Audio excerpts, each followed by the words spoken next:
नमस्कार, news one India का online page देख रहे हैं आप। मैं हूं आपके साथ कंचन जसवानी। कई सारी बड़ी खबरें आज दिन भर आती रही है जिस पर हमारी नजरें बनी रही थी और हमने उसे कवर करने की कोशिश की है। सबसे इम्पोर्टेंट आज की न्यूज़ थी चक्का जाम को लेकर। देखा होगा आपने कि दिल्ली, उत्तर प्रदेश और उत्तराखंड में ये स्थिति नहीं देखने को मिली थी, लेकिन देश भर के अलग अलग राज्यों में साफ तौर पर इस चक्का जाम का असर देखने को मिला था। खासकर अगर छत्तीसगढ़ की बात की जाए, राजस्थान की बात की जाए, पंजाब और मध्य प्रदेश में भी इसका असर देखने को मिला था।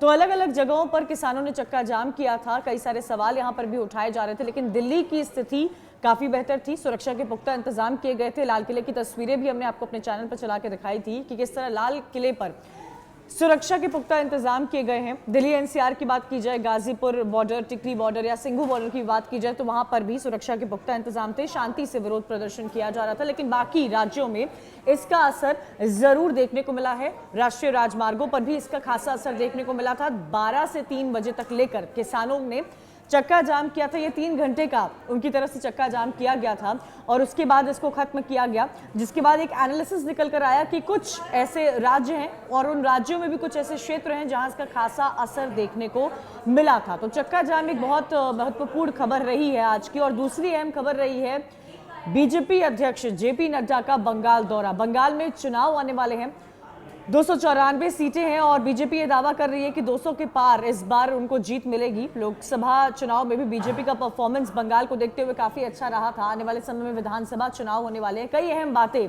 जेपी नड्डा ने इस दौरान कही थी। सीधे सीधे ममता सरकार पर निशाना साधा है और कहा है कि सबसे ज्यादा बलात्कार के केसेस जो होते हैं या ह्यूमन ट्रैफिकिंग के केसेस होते हैं वो बंगाल में देखने को मिलती है। उन्होंने बड़े तंज कसते हुए ये भी कहा कि जब भी बीजेपी की तरफ से कोई भी आता है तो ममता जी के पोस्टर्स लग जाते हैं जहां वो हमें हाथ जोड़कर हमारा स्वागत करती है और जैसे ही हम जाते हैं तो हमें धन्यवाद करती हैं। तंज कसते हुए कई अहम बातें उन्होंने कही हैं और ये देखना और समझना महत्वपूर्ण होगा क्योंकि बंगाल में चुनाव होने वाले हैं। विधानसभा चुनाव को लेकर आज देखा आपने देखा होगा तमाम चैनलों में ये इस खबर को कि किस तरह परिवर्तन यात्रा की शुरुआत की गई है। तो रणनीति तैयार की जा चुकी है बीजेपी की तरफ से। चुनाव मैदान के लिए पूरी पार्टी एक तरह से तैयार है। ममता दीदी भी आए दिन अपने तरीके से इसका जवाब देती आई है। अब देखना होगा कि ये जो बड़ी रैली हुई है जहां पर भारी संख्या में लोग पहुंचे हुए थे उसका असर कितना पड़ेगा, इसका जवाब ममता बनर्जी किस तरह देती हैं। क्योंकि अमूमन कई बार उनको हिंदी में भी आपने जवाब देते हुए सुना है, बांग्ला में तो वो बोलती ही रहती हैं, लेकिन कई अहम बातों पर सुभाष चंद्र बोस का जिक्र किया, श्यामा प्रसाद मुखर्जी का भी जिक्र किया और बंगाल की जनता को बोला कि इस बार बंगाल में कमल खिलने वाला है। तो बीजेपी अपने फ्रंट को लेकर फ्रंट फुट पे है, काफी कॉन्फिडेंट नजर आ रही है और इसीलिए जो बीजेपी की रणनीति है वो साफ तौर पर हम देख सकते हैं कि पिछले कुछ दिनों से बंगाल को लेकर किस तरह बीजेपी फ्रंट फुट पर है। अब बात करते हैं उन खबरों की जिन्होंने अखबार में सुर्खियां बटोरी है। दैनिक जागरण से शुरुआत करेंगे। दैनिक जागरण की फर्स्ट खबर आपको बता दें, विपक्षी दल बताएं नए कृषि कानूनों में आखिर काला क्या है। कल दरअसल कृषि मंत्री नरेंद्र सिंह तोमर ने राज्यसभा में संबोधित करते हुए ये कहा था कि ये विपक्षी दल ही हमें बता दें कि इस जो 3 काले कानून का जिक्र किया जा रहा है बार बार, और जब भी आप किसी किसान से बात करेंगे, आप किसी गाजीपुर बॉर्डर पर पहुंचे, सिंघू या टिकरी बॉर्डर पर, उनका यही साफ तौर पर यह कहना है कि जब तक ये 3 काले कानून वापस नहीं लिए जाएंगे तब तक उनका धरना प्रदर्शन जारी रहेगा। तो इसको लेकर नरेंद्र सिंह तोमर ने कृषि कानून को लेकर तो खास कुछ नहीं कहा था, ना ही किसानों को लेकर कहा था, लेकिन विपक्ष पर हमला जरूर बोला था और ये कहा था कि हमें विपक्ष ये बता दे कि इन तीनों कानूनों में आखिर काला क्या है। हमने समझौता करने की कोशिश की थी पर ऐसा कुछ भी नहीं हुआ।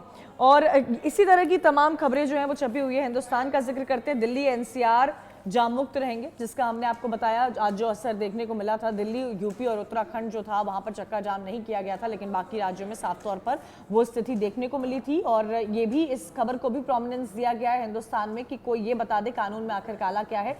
सीधा सीधा विपक्ष पर निशाना साधते हुए नरेंद्र सिंह तोमर ने इस बात का जिक्र किया था कि आखिर क्या है जो विपक्ष इतना इस पर हमलावर होता नजर आ रहा है और क्यों नहीं इस पर एक बात की जा रही है। सीधा सीधा मतलब एक तरह से विपक्ष पर ही इस पर निशाना साधने की कोशिश की जाती है। इंडियन एक्सप्रेस ये पेपर है जो मैं रिकमेंड भी करती हूँ क्योंकि अच्छा इसका एडिटोरियल काफ़ी इंटरेस्टिंग होता है और एक अच्छा एनालिसिस मिल जाता है जब फ्रंट पेज के साथ साथ अगर आप इसका एडिटोरियल पढ़ते हैं।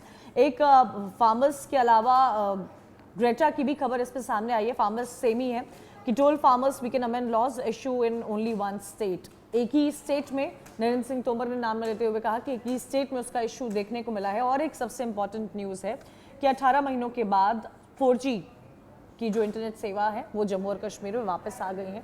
तो ओवरऑल देखा जाए तो जेपी नड्डा और दिल्ली एनसीआर में चक्का जाम को लेकर कल जो एक स्थिति बनी हुई थी कि क्या किसान चक्का जाम करेंगे या क्या कोई उपद्रव तो नहीं हो जाए, जो चीज हमें 26 जनवरी को लाल किले पर देखने को मिली थी, शायद एक बहुत बड़ी सीख है सिस्टम के लिए कि लाल किले पर इस बार कई सारी पुलिस बल तैनात थी। आज के लिए इतना ही, कल फिर होगी आपसे मुलाकात किसी बड़े मुद्दे के साथ।